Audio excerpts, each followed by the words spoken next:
Yo, what's up YouTube? 30 Gaming coming back with another Rise of Kingdoms video, and today we're continuing that commander overviews. We're doing the grind, we are in the lab, we are cooking it up.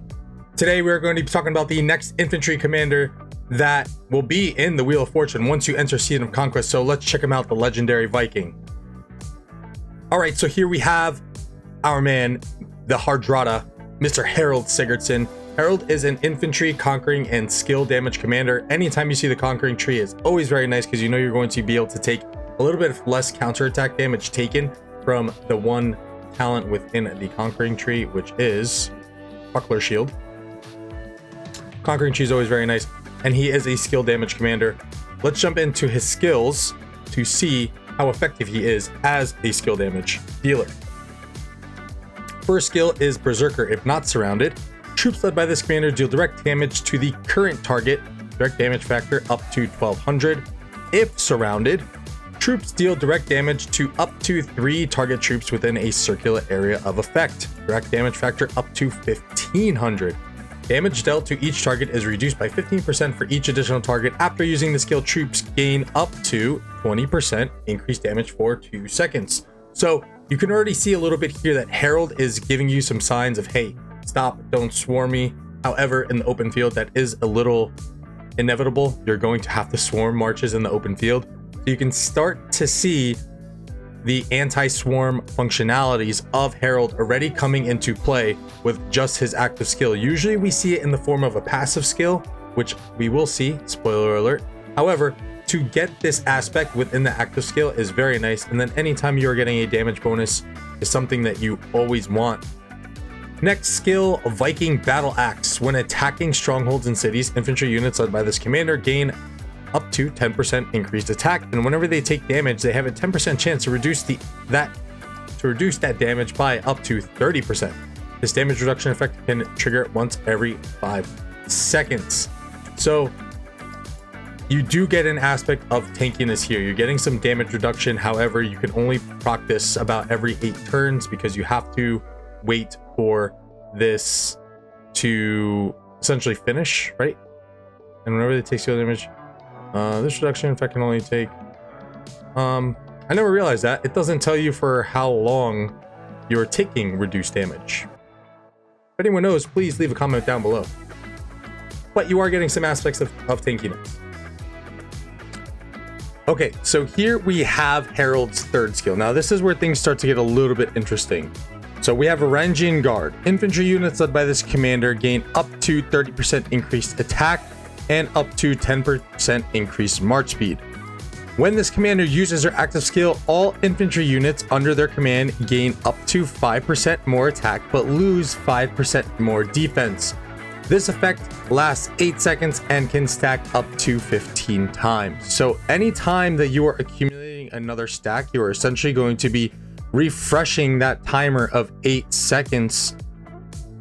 Do be aware that this is where, again, like I said, Harald gets a little tricky because you are going to have the ability to gain up to 75% increased attack, bringing your grand total up to 105. And if you're attacking a city or a stronghold, that'll go up to 115%. However, that trade, in order for you to get that attack bonus, you are going to be taking equally as much less defense. So if you get up to a, say, 40% boost in attack due to the stacks, you will be taking a 40% loss in defense as well. So just keep that in mind when you are working your pairings for Harald. In my honest opinion, and I'm going to dive into this more in the videos where I do actual guides and how to use them, but as in my honest opinion, he needs to be behind someone tanky who's not getting targeted, because people know about this debuff that he is putting onto himself, and you have to be careful because, again, he is, although he has tons of counterattack damage, he's still a little bit squishy. So just keep that in mind when you are working on your heralds and pairing them correctly in the field. Next skill, Stanley Bridge. So this is going to help his third skill a little bit. Okay, so and you do want to get this skill up as high as you can. Stanford Bridge. When troops led by this commander are on the map and use their normal attack, this commander has an up to 20% chance to cast their active skill and grant troops immunity to all defense reduction effects for 3 seconds. This skill can trigger once every 5 seconds. So the 20% is huge. This actually, I have noticed, procs much more often than, say, Genghis Khan's expertise, which is giving you a 30% chance to refire that active skill. However, Harald doesn't have the condition where he needs to fire the active skill first in order to fire Stanford Bridge off the way that Khan does. This is triggered by normal attacks. So on your second turn, you can see your first flip of the axe from Harald's skill animation, and that is going to be coming from Stanford Bridge. So you definitely want to work this commander up to at least like a 5-1-5-5 if you're going to be working just using him strictly from an open field perspective. However, his expertise skill is going to really lean me towards saying you really should be maxing this commander, because we have Valhalla. Counterattack damage dealt on the map is increased by 20%. If surrounded, counterattack damage dealt will be further increased. Bonus damage equals the number of surrounding enemies times 2% with an upper limit of 10 surrounding enemies, which means you're going to be getting up to 20% counterattack damage on top of this 40. This is why I preach to a lot of my friends when they're asking for pairings for Harald. I say just put him with Charles, because that counterattack damage is stupid. You can get up to 70% counterattack damage, and Charles is the perfect commander that you want to really kind of hide your Harald, and you're going to be getting a boost from Charles' primary skill on the damage boost for your Harald's active skill. So a lot of synergy, I feel like, in the Charles Harald pairing. All in all, this commander is absolutely stunning. He's so good. Don't let the ability to lose 75% defense fool you. Again, you just have to be able to pair him correctly and hide him a little bit, so that way he's not an instant target on the field. Because as long as he's just out there kind of doing his thing, those axes are just going to keep flying, man. And you're going to see really outstanding trades coming from this commander.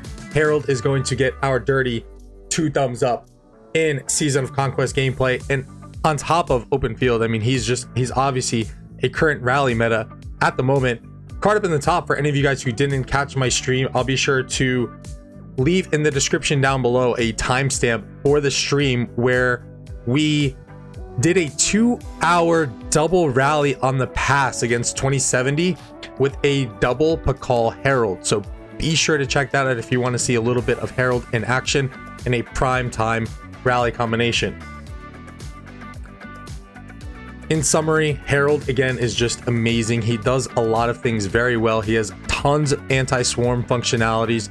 He has tons of skill damage. He has tons and tons of attack, which the attack in most cases I would say you don't really want, but there's just he kind of needs that attack to boost his skill damage and to keep those axes flying and keep those traits positive for you guys. So with that, we're going to wrap up the Harald video. Stay tuned for our CJ video coming tomorrow, and then probably the day after we're going to do a summary of the Wheel of Fortune infantry commanders and which ones you should be working on first for Season of Conquest gameplay.